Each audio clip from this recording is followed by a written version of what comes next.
कृष्णावरून. कृष्णाला दृष्ट झाली का काय कोणाची. एवढंच नाही तर त्या ठिकाणी गोमूत्राने दही दुधाने स्नान घातलं. आईचं किती प्रेम आहे बघा तुम्ही. आई शिकळवाळाची जाती, आई शिकळवाळाची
त्या वेगवेगळ्या पद्धतीची तिची दृष्ट काढत होती कृष्णाची. यशोदा मैया किती प्रेम आहे.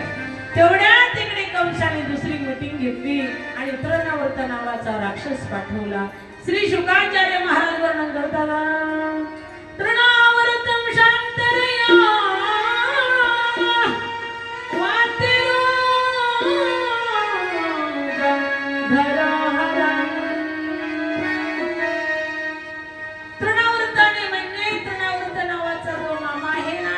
वाळवटीचं रूप घेतलं. वाळवटीचं कशाचं म्हणून लोक म्हणतात वाळवट आली की भूत आलं भूत आलं. काय काय वाळवट आली की भूत आलं म्हणतात. आणि तृणावर्त राक्षसाने रूप घेतलंच होतं वाळवटीचं. वाळवटीच्या रूपामध्ये तुम्हाला कृष्णाकडे त्या ठिकाणी यशोदा मैयाने कृष्णाला अंघोळ घातली, काजळ लावलं. एक काळा टिपका कपडाला दिला, एक गालाला दिला. कृष्णाला दृष्ट लागू नये हे हातात काळा टिपका लावला, त्या हातात काळा टिपका लावला. पायाला दोन पायाला काळे टिपके लावले. सुंदर असे पिवळे पिवळे सबले घातले आणि गोड असा कृष्ण दूध त्याला पाजलं आणि आपल्या कडेवरती घेतलं. आणि बाहेर यशोदा दुसऱ्या गवळणी बरोबर गप्पा मारू लागली, बोलू लागली. तेवढ्यामध्ये कृष्णाला दिसलं माझा तृणावर्त नावाचा मामा आलाय. कृष्णाने आपलं वजन वाढवायला सुरुवात केली. यशोदा मैया तसं सोडायला तयार नव्हती ना, म्हणून वजन वाढवायला सुरुवात केली. मग वजन वाढल्याच्या नंतर यशोदा मैया म्हणते माझ्या कृष्णाला दूध पाजून पाजून चांगलं वजन वाढलंय त्याचं. तिने खाली सोडला. म्हणली कृष्णा खेळ आता तू अंगणामध्ये, हा मी थोडस दही दूध घुसळण करते. तेवढ्यामध्ये दही दूध घुसळण करायला गेली तर तेवढ्यामध्ये तृणावर्त नावाचं जे तुफान आलं आणि कृष्णाला अलगद उचलून नेलं. उचलून नेल्याच्या नंतर त्या ठिकाणी कुठे कृष्ण कुठे कृष्ण कुठे कृष्ण कुठे कृष्ण. कुणाचे पत्रे उडाले, कुणाचं घर मोडलं, कुणाचं काय झालं, कुणाचे गुरु गेले, कुणाचे माणसं गेले. कृष्णाला उडून नेलं. नेल्याच्या नंतर कृष्णाने इतकं वजन वाढवलं, इतकं वजन वाढवलं, इतकं वजन वाढवलं की त्या तृणावर्त राक्षसाला असं वाटलं मी कृष्णाला आणले की नंदराजीच्या दारातला दगड उचलून आणलाय. म्हणून तो माग बघू लागला. त्यावेळी भगवंताला कळालं का तीर भरता प्रभू साक्षी निवास शरणम सुरत प्रभो प्रलय स्थान निधान. भगवंत म्हणतात अरे मूर्खा माझे भक्त दगडात सुद्धा मला बघतात, पाषाणाच्या मूर्तीत माझं दर्शन घेतात आणि तू माझा दगड बघतो का. देवाने एवढं वजन वाढवलं माऊली, एवढं वजन वाढवलं ना असा जोरात कुंभा त्याच्या मानेवर टाकला. एका खपक्यास तो मरण पावला. यद्गत्वान निवर्तन्ति तथा मरण पावला.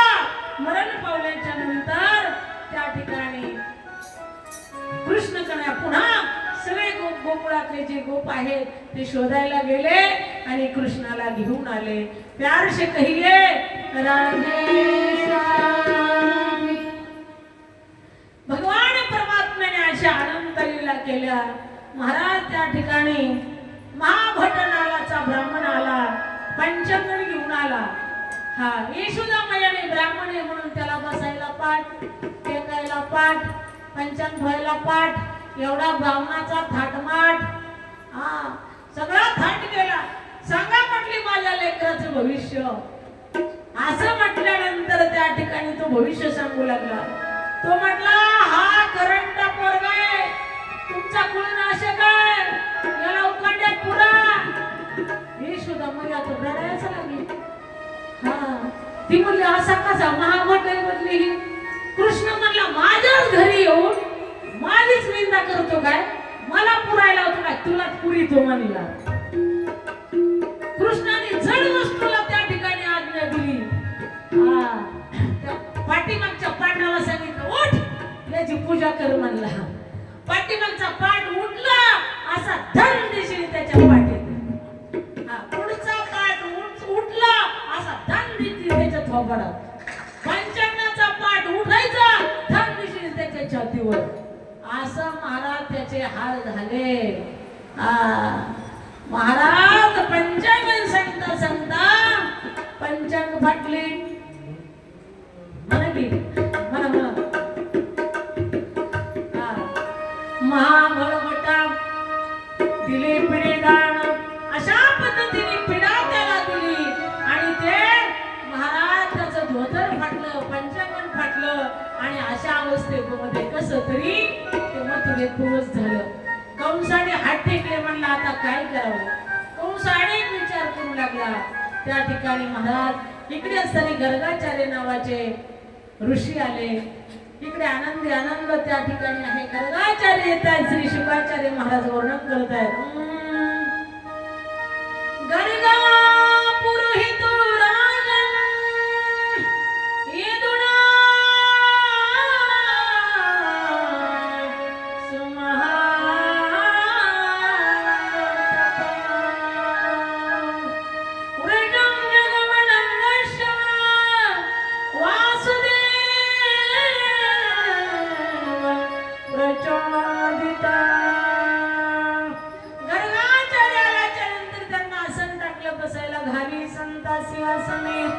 पूजा करी काय वाचा म्हणे, एका जना धनी जाणे इच्छिले गाली संत सिंहासने, गाली संत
आई महाराज जी, पदारी महाराज जी, वेलकम महाराज जी.